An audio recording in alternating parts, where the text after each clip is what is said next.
What's up everyone, this is Cher talking, welcome back to my channel. In today's video, I'll be celebrating 2 years of Romancing SaGa UniverSe. On 24th of June of 2020, this game was launched, and I actually started playing 1 week before because I got access to an open beta test that allowed me to test the game and also learn the basics with Arcedu's glossary and guide. I learned a lot. I even talked to him to make the first tier list or recommendation for starts, and from there I started creating my stuff and then creating videos about reviews and guides, and so far it's like 1,000 videos and live streams for this game alone.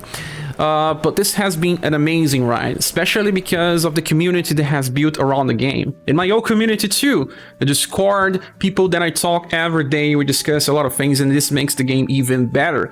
I'll be clicking here on menu so we can talk about the characters. I was a fan of Saga Frontier 1 and 2, but I didn't know much about the other games on the series. And then I got to know so many different stuff. In this game, you have so much liberty and different characters to play with. You can play with a dragon. Well, you can play with an elephant. Or maybe you want to play with the princess. Or what you can do if you can play with a whale. Or what do you say about playing with a slime? Or a Final Fantasy boss type character? What do you think about a mermaid then? Whoa, you can even play with the god, the creator. This is so diverse. I love this thing. There is even a snowman. And all of these characters have a way to play, and playing this game, you can just increase your status. The progression system here is just so different from older gacha games. Characters don't get power creeped so easily. People can still play with their favorites if they want to. And that is what got me stick around in this game. Besides the whole community, those are the two most important things here. And I want to talk about some of the other stuff. When the game launched, there was no so many different systems. You could just play the story mode and eventually an event. And then that was just so different. You needed to play defensively to win. Who here remembers the Pharaoh Pounce attack? Well, the Pharaoh Pounce attack was just so famous because it could just one-shot any of your characters from full HP to 0. Also, who does not remember the best stage to farm when the game launched? Stage number 4.1.5. This one, you could even farm an SS character called Derry. I never actually used it there, but I got him maxed so fast. But I guess the memories start in a different place. They start here on stage 1.2.12 because we needed to get this character from the start.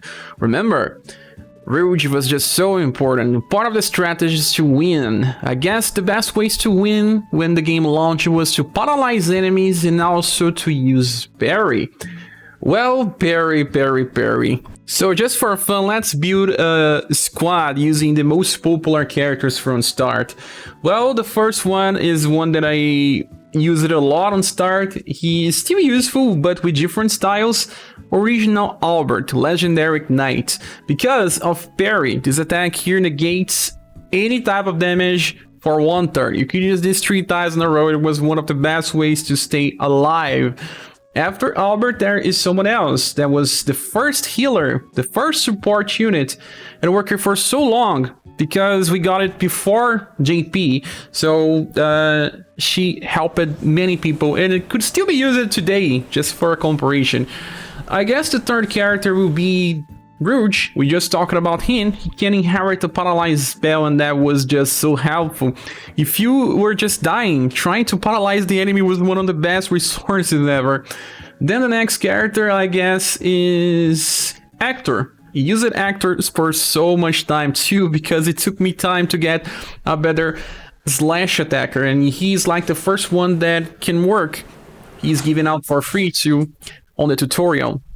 Now, the last character that I'll be placing on this squad is one that many people use it to.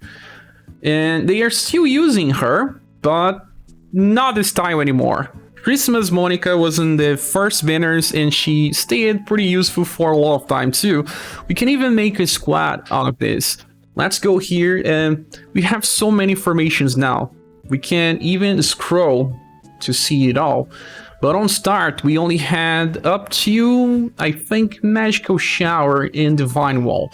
All the other ones were not available, but I did use Imperial Cross for a lot of time before finding that Rising Phoenix was actually a better formation for tank strategies.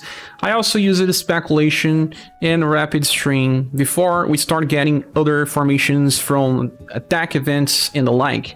So let's build up an Imperial Cross because this one was the one that I used it on start. I place it Albert here on the front, and then I use it my 3 characters here in the middle with Sophia in the back because I didn't want her to die. Even though she heals when she dies, I didn't want to. So fights took more time to finish because the damage was not so high. We were also playing defensively instead of just nuking everyone. But this was an interesting team. I used it and it just worked. Then we started getting new styles, and then eventually characters got power creeped, but the original design was like this. And so many memories, guys, so many memories. Please say here in the comments what is your first memory about this game, and if you are a day one player or a very old veteran anyway. After that, we got some attacks events that you can go here and see. I remember some of them being pretty fun. Right now we have so many, but we started with the normal bosses from Romancing SaGa 2. ScherBR attacks, remember, you could poison this guy. I remember. And who else remembers no attacks? This event was nice because people started using 2 powerful martial arts units that played a long role on this launch of the game. And they were Cat and Azami.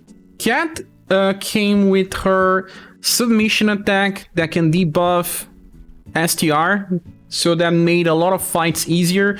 This version of Cat here, the very first one, and then Azami. But Azami didn't came with submission. You had to summon for her Christmas style. That was just an S. So people did it just to get submission, and Azami was on the top of the damage for quite some time. And who remembers Vampire Lady? The very first character that got a huge buff in Global. She negates damage for 1 round and also had a chance to inflict charm with her attacks. She made Zui, Coliseum, and Dojo and Spiral so much easier because of this. I think after Vampire Lady, we start using some of the other meta characters like Valentine's White Rose. She was very special on release. And then eventually Matriarch, the character that still is on the top of the game with her buffs. But what to say about the original first Global X character? It's an escort mission uniform, Katarina. She took the spotlight of Battle of Bucket Hill Gustav with her double crush. This was so powerful for quite some time. But then eventually there was just too many slash attackers and she fade off till she disappeared completely from squads. But many people used her for quite some time. And after this we got more and more boss fights to the point of Battle with Evil Ogre that unlocked the secret training Barthélemy. We had a lot of different stages here and we needed different formations and strategies to beat.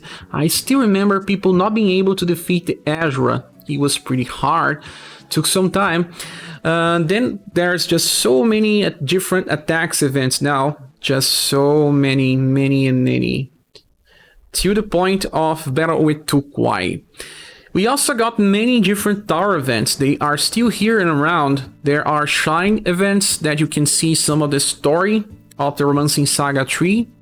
And talking about story, we just reached the end of it.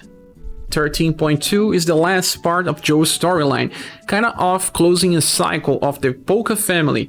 We'll get a different chapter that starts with Leon and it comes for 3 months in the future on average. So I'm pretty excited to see what's to come. The game is amazing. Like I said, I love the gameplay. I think it's a pretty generous gacha, although gacha games can be predatory. This one is not. And well, you guys will still see me around. This is just a story about my involvement with the game and the experiences I can remember.